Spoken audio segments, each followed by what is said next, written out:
Leopold and Loeb by Ben Hunt. Who are they?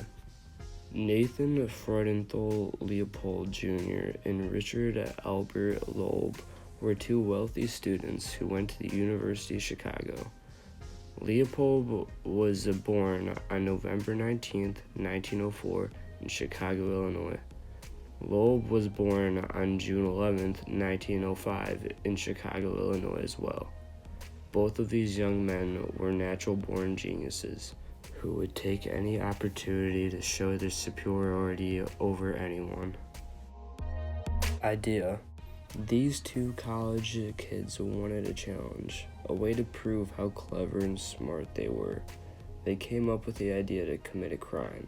The perfect crime is what they called it.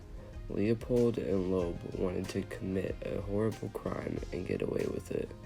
Their plan that they ultimately decided on was to kidnap and murder a young child. Plan. They spent over 7 months to prepare and plan everything, from how they would abduct to how they would get rid of the body. And to make everything a little bit more interesting, they also put a ransom demand out as well. Victim. They decided on a victim named Bobby Franks, a 14-year-old boy whose father was a wealthy man. He was Loeb's second cousin and lived across the street from him for years. Murder. Leopold and Loeb started with renting a car under a fake name. They then offered Bobby a ride home. He originally said no, but after a little persuading, he got in the car. Loeb then hit Franks with a chisel numerous times, which then caused his death while in the car. They then brought the body just outside of Chicago, near Wolf Lake in Hammond, Indiana. The two men then used hydrochloric acid to hide his identity. They then dumped him and left him to go back to Chicago. Confession. When the cops discovered the body, they went to go question the two students.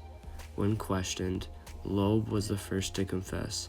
He stated that Leopold was the killer and that he was only the driver. Then shortly after, Leopold confessed but stated that Loeb was the real killer and that Leopold was only the driver. Nobody never really found out who exactly did what. Trial.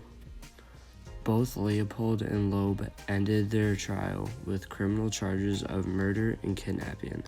This included life in prison plus 99 years of imprisonment added on. Deaths. Loeb was killed by another inmate named James Day, who killed him with a straight razor while taking a shower. He died on January 28, 1936, at the age of 30 years old. After Loeb's death, Leopold behaved very good and eventually was released from prison early from good behavior.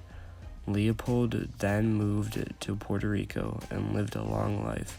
He died on August 29, 1971, at 66 years old.